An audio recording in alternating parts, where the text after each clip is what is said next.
we're going to make a Chinese soup, hot and sour soup.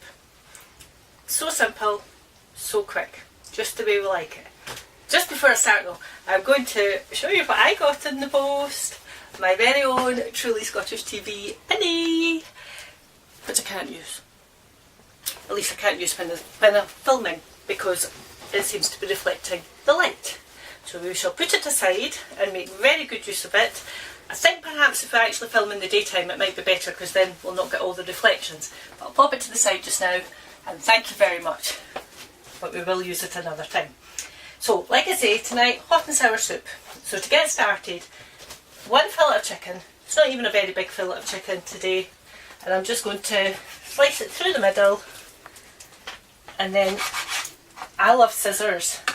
I use scissors for everything in the kitchen. So just straight into a wee dish. Keeping everything separate obviously. 2 boards out today. Nice thin strips. Because I mean you're just wanting things that are going to cook nice and quickly. So just a few strips. As long, as small, short, whatever that you fancy. These I'll just whack out. Quick wash of the hands, as you do. And to that we're going to add a tablespoon of sesame oil. And you just want this to be able to, maybe even a tablespoon and a half. You're just wanting that to be able to have a quick marinade. If you've got time, obviously, you know, put this out about an hour before you're due to make it. But for us tonight, it's not needing to be. So we'll just pop it to the side, get rid of the chicken board. And then we're going to start. Now again, I'm going to link these to the Orkney News.Scot recipe page. So the actual recipe for this one is going to more or less tell you to just put everything in a pot with water. I'm going to fry it first tonight, but seriously, if you're stuck for time, just into the pot with it and follow the recipe on the page. So about a tablespoon of oil. We're wanting some mushrooms to go straight into there, just to give a quick fry. So just quick slices. And don't do what I just did and poke yourself with the edge of the knife.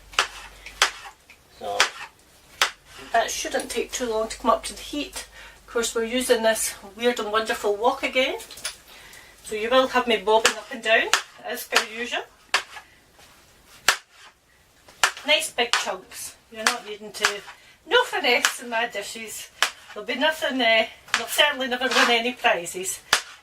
But good and quick.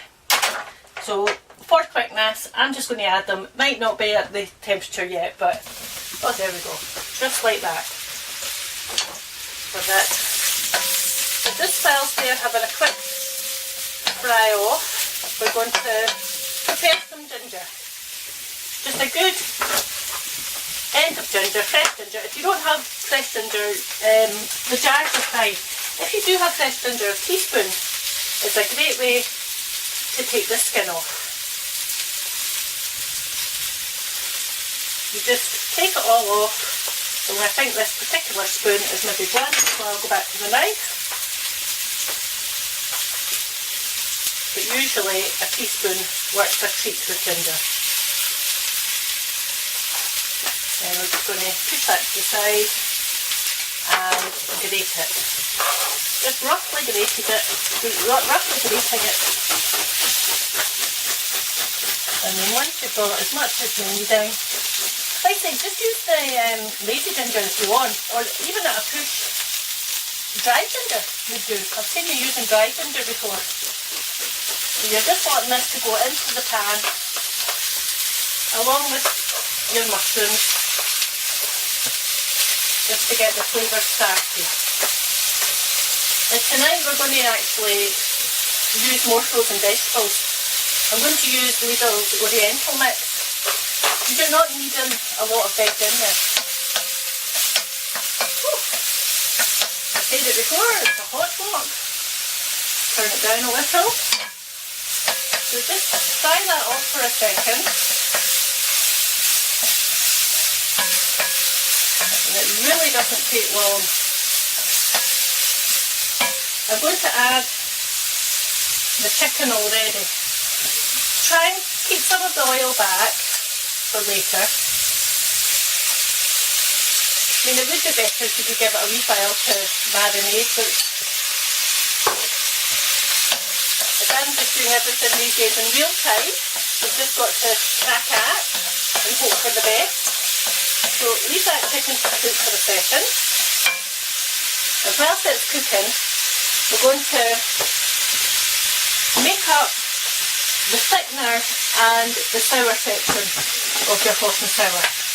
So you're working 2 tablespoons of cornflour into a, nice and messy, into a wee cup. Now for this you can use rice wine vinegar, white wine vinegar or cider vinegar. 3 tablespoons. You can use just ordinary vinegar too, but don't use 3 tablespoons. It will be overpowering. These are all just a little bit gentler. So just mix your cornflour and your vinegar direct. Right. Tune up a little bit as well tonight as we go. So that's it, as simple as that, and that's it mixed. As usual, I always say to you to have your kettle boiled as well. So that one's been boiled and ready to go. So just another quick fry of this, and then you're wanting to add some flavouring. So this, I'm giving you a rough idea. This is entirely up to you. So I'd like to have more than 2 teaspoons, maybe not. Maybe around it. I'm only going to use about half a teaspoon of dry flakes. I'm going to use half a teaspoon, no, maybe just a quarter of a teaspoon actually. It's quite a hot chilli powder this. Another quick stir together. And your chicken is actually almost cooked already. So we're going to add the frozen veg. Just a good couple of handfuls. I've measured it out already. The frozen stuff's great because obviously you then got it in reserve. And you're only using a little bit at a time because this is a soup. I mean, it's, you know, you're not needing too much vegetables in it. That's entirely up to you again. But I'm not needing it too vegetable-y tonight. We also need the garlic. We always need the garlic. 2 teaspoons. It's Chinese. 2.5.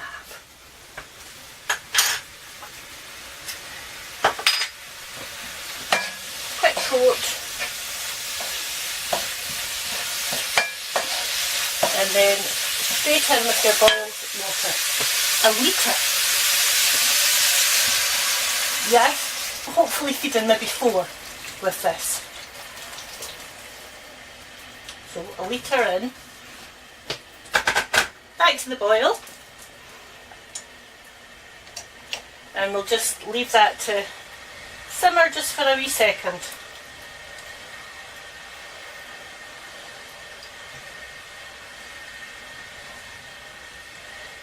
What you're needing to also add to this one is a couple of stock cubes. Vegetable if you want, but we are having chicken tonight, so we'll just add some chicken stock, just break it up nice and simple. And I mean, it should just melt down very, very quickly.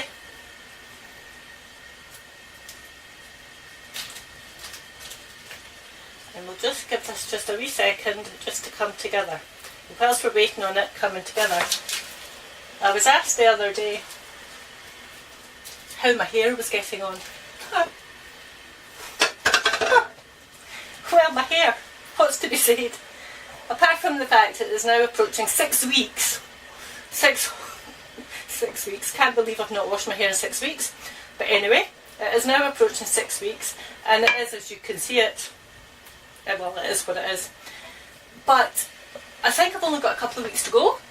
So fingers crossed, I've now sent away from my real bristle brushes. So hopefully by doing the old-fashioned 100 brushes a night, we'll maybe get our hair shining without it needing washed. this shouldn't take too long. We also need to add some soy sauce. Probably about, let me think,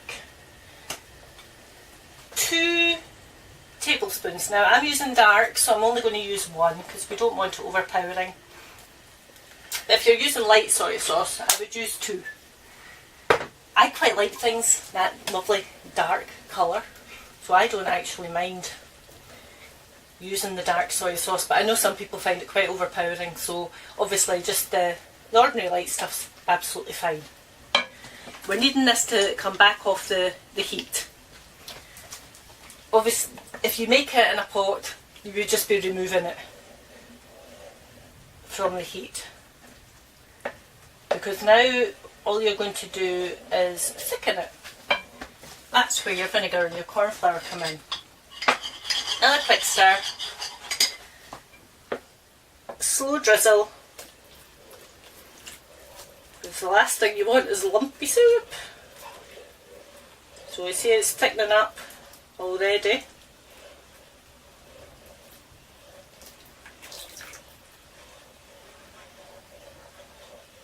And that as you got your consistency. Do you know, I'm dying to say constituency. I've been talking politics all day.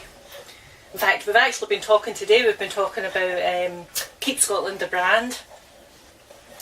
And, you know, well, it's me personally, but I'm really worried that they're actually about to do away with Scottish produce. You know, just the wee salt tire you sometimes see on some produce. If you notice in some of the supermarkets, the salt tire's not so regularly or easily found. But I mean, if you can, you know, obviously it's up to yourself, but just if you can, I buy my Scottish eggs, my Scottish chicken, Scottish beef, and I always try buy local if possible. So that has thickened nicely. Again, whilst it's off the heat, we have 2 already beaten eggs. Now, you don't need to use 2, 1 would be perfectly adequate. But I'm using 2 because I haven't used an awful lot of chicken and it's quite good to get the protein. And Mr. Manny behind the camera is always lifting weights and things, so I think he needs the protein. I'll probably get corrected and be told it's carbohydrates, but anyway.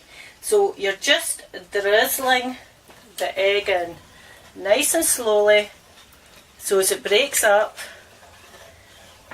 You see how it's forming there? You can see it actually just starting to cook and break up in your soup. Turn it up just a little bit because it should go like stringy, almost as though you're scrambling it whilst you're cooking it or whilst you're stirring it in. Now, you don't need to add the egg. I mean, I can understand some people probably thought it looked an awful lot nicer before the egg went in. But to give you that proper hot and sour soup effect that you would get in the Chinese, you put in just an egg or 2. Now, at this point, I'm going to taste it because I particularly like it sesame, with like sesame oil tasting. Goodness, you certainly taste the vinegar. You've got the sour of it. So I'm just going to add that sesame oil that we kept from earlier. Just let it cook for another second or 2 because you're wanting to make sure that the vegetables have cooked through.